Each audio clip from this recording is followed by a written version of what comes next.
દરેક સાચી ખબર પાછળ હોય છે એક નામ, જે નિડર બનીને સાચી વાત દુનિયા સમક્ષ મૂકે છે। સાચી વાત કહેવા માટે જોઈએ એક અવાજ, એક ભરોસો, એક પ્રમાણ।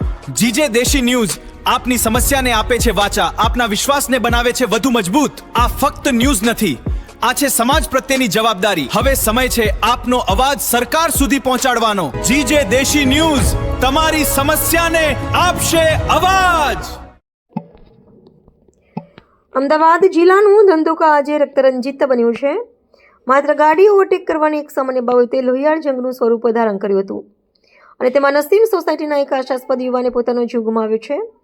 આ હત્યાના સમાચાર વહેતા થતાં જ સમગ્ર ધંધુકા પંથકમાં ભારે લાગણી જેવી સ્થિતિ સર્જાઈ છે। ધંધુકામાં ઓવરટેક કરવાની સામાન્ય બાબતે ખેલાયો લોહિયાળ જંગ। નસીમ સોસાયટીના યુવાનની હત્યાથી તંગદિલી। અમદાવાદ જિલ્લાના ધંધુકા સર્કલ વિસ્તારમાં સામાન્ય બોલાચાલીએ હિંસક સ્વરૂપ ધારણ કરતા સમગ્ર પંથક સ્તબ્ધ થઈ ગયું છે। ગાડી ઓવરટેક કરવા જેવી નજીવી બાબતે થયેલી બોબાલમાં નસીમ સોસાયટીના એક આશાસ્પદ યુવાનની નિર્મમ હત્યા કરવામાં આવતા ચકચાર મચી ગઈ છે।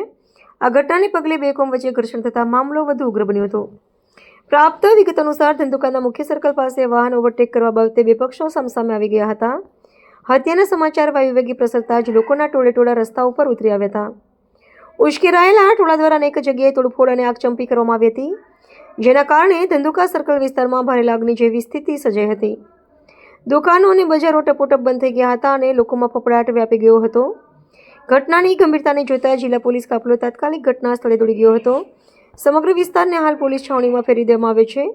શાંતિ જળવાઈ રહે તે માટે લોખંડી બંદોબસ્ત તૈનાત કરવામાં આવ્યો છે। હત્યાના મુખ્ય આરોપીઓને ગણતરીના કલાકોમાં જ ઝડપી લેવામાં આવ્યો છે। સ્થિતિ હાલ અંકુશમાં છે અને લોકોને અફવાઓ પર ધ્યાન ન આપવા અને શાંતિ જાળવવા અપીલ કરીએ છીએ। કાયદો હાથમાં લેનાર કોઈપણ વ્યક્તિ સામે કડક કાર્યવાહી કરવામાં આવશે। ગાડી ઓવરટેક કરવા બાબતે થયેલી તકરાર, એક યુવાનની હત્યા અને જાહેર મિલકતોમાં તોડફોડ, મુખ્ય આરોપીઓની ધરપકડ, એસઆરપી સહિતનો કાફલો તૈનાત, ભારે તણાવ છતાં સ્થિતિ નિયંત્રણ હેઠળ। પોલીસ હાલમાં સીસીટીવી ફૂટેજ અને અન્ય પુરાવાના આધારે વધુ તપાસ કરી રહી છે, જેથી હિંસા भड़कावनार अन्य तत्वों पर झड़पी शकाय। धंधुका में एक मर्डर का एक इंसिडेंट हुआ था। उसमें दो बाइक के बीच में एक टक्कर हुई थी।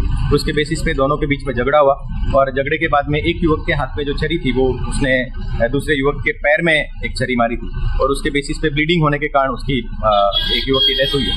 और वो डेथ होने के बाद में क्योंकि स्वाभाविक है कि जब भी किसी की डेथ होती है तो थोड़ा गाँव का माहौल इमोशनल था।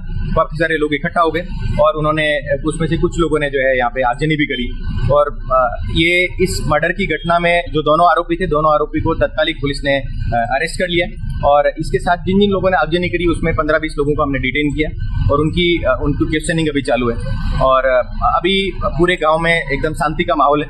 और आपके मार्फत ये कहना चाहता हूँ कि ये शांति बनी रहे, इसमें लोगों का हमें सहयोग चाहिए और जो भी कायदे को हाथ में लेगा उसके खिलाफ कड़क से कड़क कार्रवाई करेंगे, क्योंकि हर जगह हमारी पुलिस तैनात है और हमारी पुलिस जो है सिविल ड्रेस में भी है और यूनिफॉर्म में भी है। तो कोई भी किसी भी तरह का अगर सीक्रेटली भी कोई ऐसा करने की सोच रहा है तो हम उनके खिलाफ कड़क से कड़क कार्रवाई करेंगे और शांति बनी रहे, इसमें सभी लोगों का हमें सहयोग चाहिए। Thank you.